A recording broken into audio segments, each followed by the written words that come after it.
अगला सवाल देखिए मुन्नी मेथड मेरे भाई, जो कि हम बहुत बार पढ़ा चुके हैं और आप लोगों के बीच में बहुत फेमस भी है। क्वेश्चन में साफ तौर पर कहा गया कि चक्रवृद्धि ब्याज पर निवेशित एक धनराशि 3 वर्षों के बाद इतना और 6 वर्षों के बाद इतना हो जाती है। तो चक्रवृद्धि ब्याज की गणना वार्षिक चक्रवृद्धि ब्याज पर की जाती है, तो मेरे भाई धनराशि कितनी होगी।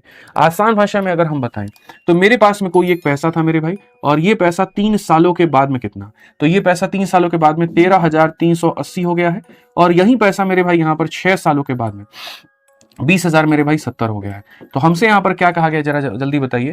तो कहा गया भैया वो जो मूलधन है यहाँ पर बताइए कि वो मूलधन हमारा कितना होगा, जो अमाउंट है हमारा वो कितना होगा। तो अगर हम देखें तो ये जो गैप है हमारे सामने, ये गैप हमारा कितने का है, तो 3 साल का है। तो अगर हम देखेंगे तो भैया पहले देखो रेशियो देखो यहाँ पे, आप इसको किससे काट सकते हो, तो मेरे भाई यहाँ पर 8 1 9 3 3 6 3 से काट सकते हो। 3 चौके 12 हो जाएगा आपका, फिर उसके बाद 3 चौके 12 और यहाँ पर जो है 3 छक 18, 3 से मेरे भाई 6 बार में 18 हो गया, और मेरे भाई 3 से 6 बार में, और ये इतनी बार में हो गया।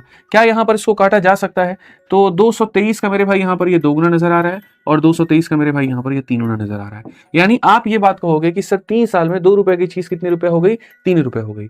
हर 3 साल में 2 रुपए की चीज 3 रुपए हो गई, यानी अपने आप की डेढ़ गुना। तो यहां पर भी सर ये जो पैसा है ना, अगर यहाँ पर ये 2 रुपए था, अगर ये पैसा कितने रुपए था, 2 रुपए था, तो सर ये कितना हो गया, तो 3 रुपए हो गया। यानी ये पैसा कितना, देखो 2 का 3 बन रहा है, तो यहाँ भी 2 का 3 बना होगा, यानी ये कितने का मान है, 3 का। यहाँ पर ये जो मान है मेरे भाई, यहाँ पर ये कितने का मान है, तो 3 का मान है, और हमें बताना कितने का है, तो हमें सर बताना है 2 का। बहुत आसान सी बात है, यहाँ पे 9 और यहाँ पर 8,920। कौन सा ऑप्शन है, तो जो सी है वो हमारा बिल्कुल सही उत्तर है।